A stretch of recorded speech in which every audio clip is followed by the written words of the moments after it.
प्रदोष के समय पर, उससे पहले लक्ष्मी और दरिद्रता फिर भ्रमण पर निकलती है।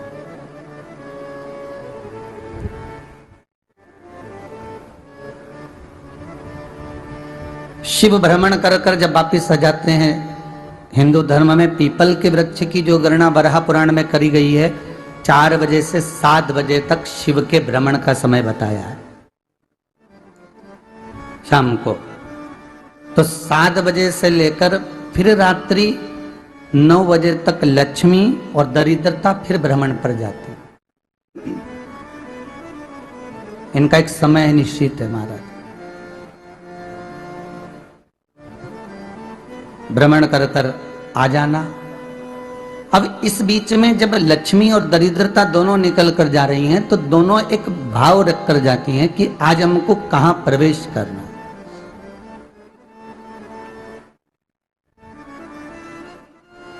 आज हमें किस जगह पर प्रवेश करना है, आज हमें कहां पहुंचना है, आज हमें किस जगह जाना है। और जिस नगर में जिस मार्ग से लक्ष्मी और दरिद्रता निकल कर जाती हैं, ये दोनों का जब निकलना होता है, इनको स्थान दिया गया जहां पर स्वच्छता हो, घर के दरवाजे पर रंगोली डली हुई हो, द्वार पर जल छीटा गया हो। महाराज, उस द्वार पर लक्ष्मी प्रवेश करती है तो दरिद्रता भी जाने लगती है अंदर। जब दरिद्रता अंदर जाने लगती है तो लक्ष्मी उसको रोक देती है, पहले मैं देखकर आती हूं कि तेरे लिए स्थान है कि नहीं, तू यहां रुक।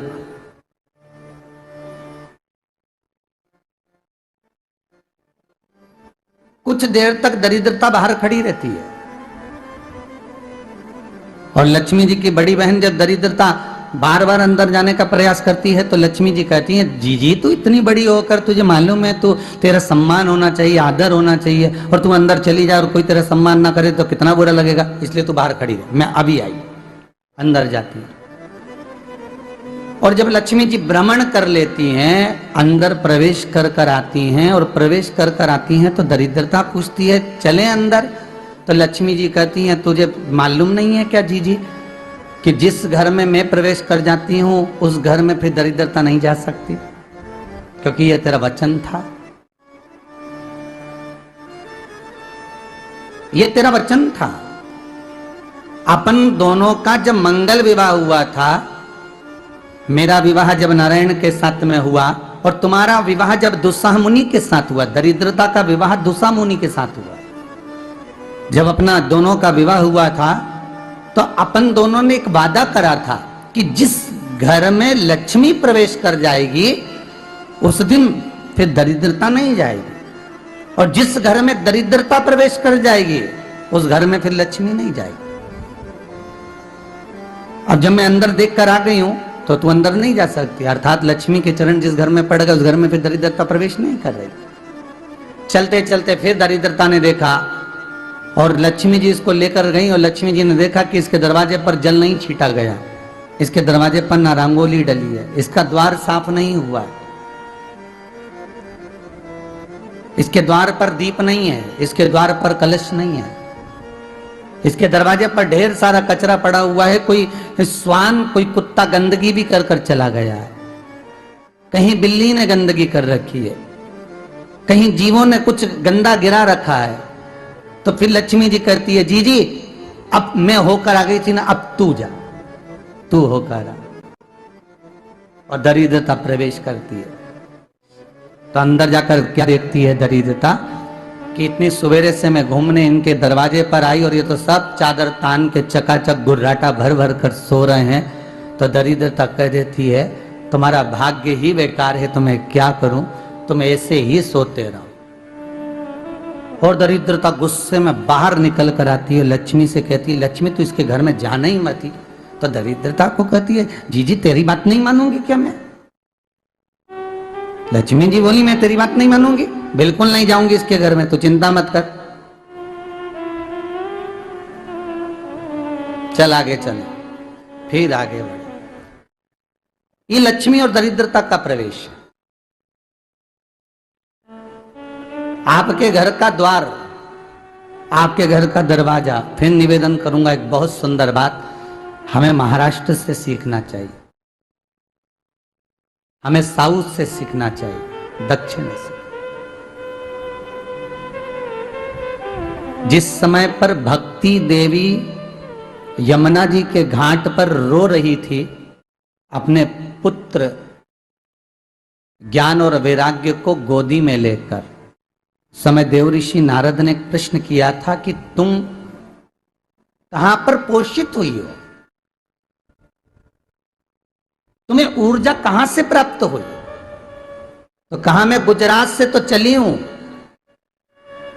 और वहां से चलती चलती भक्ति देवी कहती है मैं बहुत दुखी होकर, बूढ़ी होकर, द्रवित होकर, बड़ी दुख में वहां से चलते चलते जब मैं महाराष्ट्र में पहुंची तो मैंने वहां जाकर देखा कि वहां पर लोग हर पल हर घड़ी ब्रह्म मुहूर्त में उठकर स्मरण करते हैं, नाम जाप करते हैं और दरवाजे पर जल छीट कर रंगोली डालते हैं।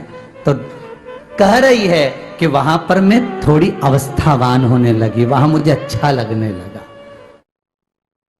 फिर जब मैं और आगे पढ़ी, दक्षिण में जब पहुंची, वहां पर जाकर मैंने देखा कि सुबह से उठकर मंगलाचरण, मंगला स्तोत्र और वेदों की ध्वनि होने लगी।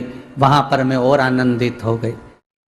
हमें कुछ चीजें महाराष्ट्र से सीखना चाहिए कि वहां रहने वाले जो भगत हैं, वारकरी संप्रदाय के जो भक्त होते हैं, वैष्णव जो धर्म के भक्त होते हैं, उनका नियम है सवेरे के समय घर में पानी है कि नहीं है, पर जब भी वो घर का दरवाजे के बाहर थोड़ा ना थोड़ा पानी तो छीट ही देते हैं। और छीटने के बाद फिर वहां पर अपने यहाँ तो दिवाली पे रंगोली बनती है जी, और वहां पर रोज की रंगोली बन जाती है कि कभी हो सकता है परमात्मा राह भूल कर हमारे घर में प्रवेश कर जाए, इसलिए वहां प्रतिदिन की रंगोली, प्रतिदिन।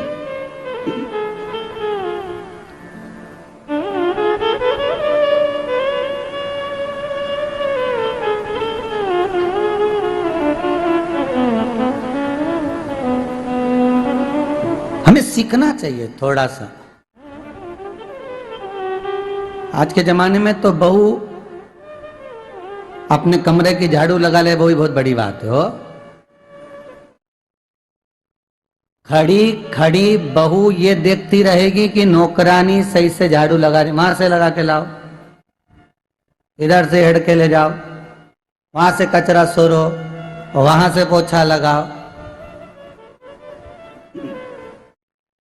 खड़ी रहेगी, उंगली से बताती रहेगी, पर इतना नहीं बनेगा कि सेविका से, नौकरानी से, दासी से कह दे कि तू मम्मी पापा के कमरे की लगा ले, मैं मेरे कमरे की लगा लूंगी, तू जा उधर।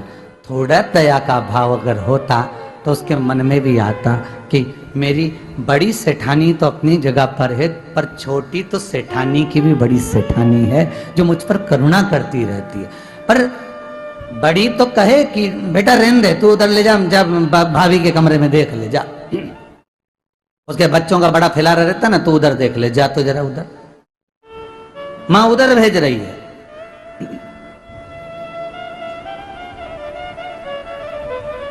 थोड़ा सेवा का भाव हमारे भीतर हो। और एक निवेदन तो हमेशा करा है और अब आज भी करता हूं, पूरे घर की सफाई करवाओ, पूरे घर में तुम पोछा झाड़ू जो चाहे करवाओ, मना नहीं है। पर एक निवेदन है, रसोई घर के अंदर बहू और बेटी ही जाकर भोजन बनाए तो अन्नपूर्णा सदा कृपा।